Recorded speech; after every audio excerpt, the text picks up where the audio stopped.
Welcome to an exclusive video from the Flt Lt Coningsby team. We are at RAF Coningsby, Ted's home, and we're about to have a tour of Blackjack, the Typhoon Display Jet.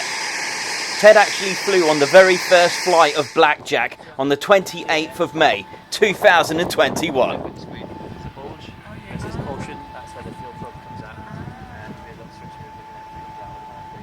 So, showing us around Blackjack is Typhoon Display Pilot 2021, Flight Lieutenant James Sainty. Just because the jet's flying doesn't mean it's a display, so people go, oh, Paddy's flying it today. That's not true. You can always, everyone can fly this jet. It's used primarily for training, and then on the side it's the display jet. So this is not called Anarchy 1. So a lot of people can call this jet Anarchy 1. It's not. That's the full sign of when Paddy was displaying, when I was displaying last year. So if you ever hear Anarchy 1 on the radio, that means there's a display happening. If we're transiting to displays, then you have to riot. We have two call signs, riot and Anarchy. And here's the big radar that we use to see contacts out in the distance, and we use that to cue on our what we call beyond visual range missiles. So we carry the Meteor, which is our really long range one, with Armament underneath, and 4 planes. See, it's the delta wing, so the 4 planes on the front to give it nose authority. So they got the EJ200s. They are Rolls Royce. When he's in full reheat, Paddy's burning he's got 40,000 pounds of thrust, and he's burning 600 kilograms of fuel a minute. He carries about 4.5 to 5 tons of fuel before he starts the display, so you can empty the tanks in less than 10 minutes, which is pretty impressive when he's in reheat. Like I say, he's going to have a 1-to-1 thrust to weight ratio, so you can go up vertically, but like you've just seen there, so it's like a rocket. You can actually accelerate in the vertical because it's that powerful, which not many jets can do. The bits that are covered by the plastic here are what we call data probes. They feed our full flight control computers, so there's no physical link between the control column and the actual control sets themselves. 1, it saves weight, and 2, it's more resistant to battle damage. So we can move the control column in any corner, any speed, any height. The jet will tell us how much performance is allowed in a number of respects, which is really easy to fly. We can just put an autopilot in and fly itself, which is not good. So that's the carefree handling you'll hear about, so it's really easy to fly this aircraft. And then the gun, it's not on the left, Nicholas, it's on the right. Hey! Right. This is just a plastic cap that will fire off in the first round. It stops the water going down. Put in here.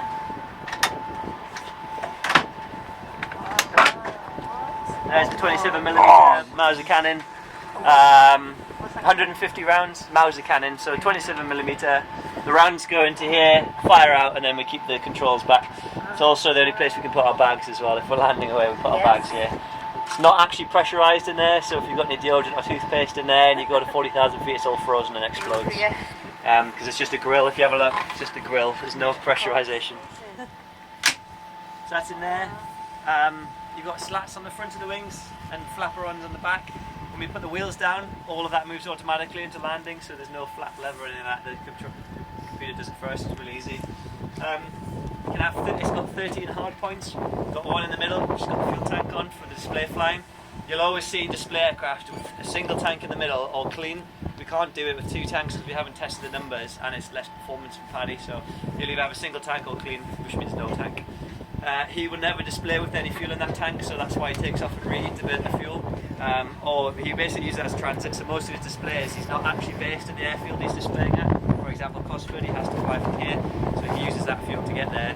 By the time he arrives, it's empty, he does his display, and then comes back on fumes. I was saying about the beyond visual range missiles, they fit in here, so you see the claws, you get 4 underneath, so you can put AMRAAM or Meteor on there, and they're underneath the jet. And then you can have hard points here, they're not fitted obviously. You can have another one here, you can put a missile on it, or you can put a bomb on it, or Brimstone, which is our rocket that we fire at moving targets. The jets always have what we call ISPLs, the outboard pilots. These are always fitted to the jet as part of the airframe. We'll always carry the ASRAAM, or the short range air missile on here. That's kind of like the heat seeker. So that one we lock on with our helmet I was talking about. Goes okay. That's probably all I've got. We've got dashboards for self-protection.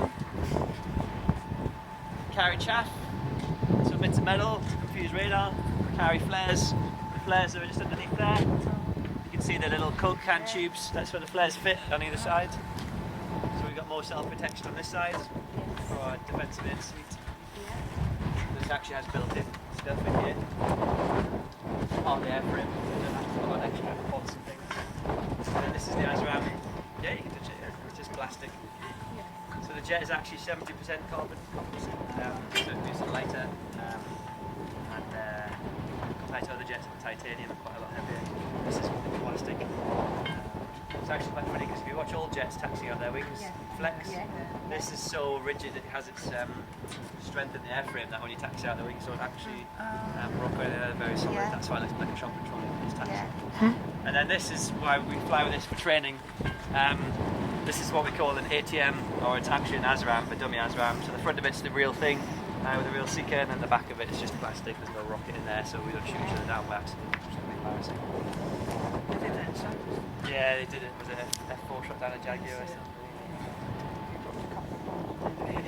Yeah. Never coming to that. Yeah, by accident punching them off. That's the secrets one to replace. And then that's So if you're in flight and you want to refuel, that comes out the right? yeah, it comes out the right. I'll show you. And there's like in that panel there, the engineers have their own data panel, so it records everything in terms of fatigue and any overstresses, so they can pull the brick out, download it, and it'll tell you what's broken and what needs fixing.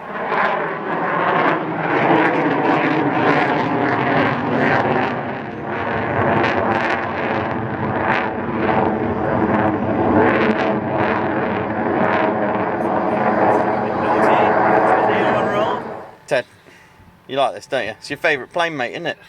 Yeah. So you remember what your first lesson? Do you remember it? You're going to select weapons. So it's got to be this one. Yeah, good. And then the bomb's your favourite. Yeah, we'll get that in a minute. That's why you don't fly with that. Got to flip that, and then away you go, right? And then one more. Go on then, push it. Whoa! No, I won't be able to do that, mate. And then over here we've got the parachute. Okay.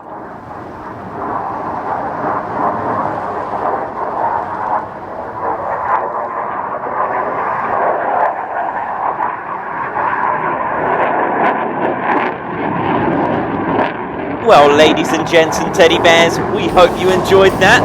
We'll see you at the next air shows. Bring the noise. Oh, and don't forget to subscribe. Ted, let's have a cup of tea, mate.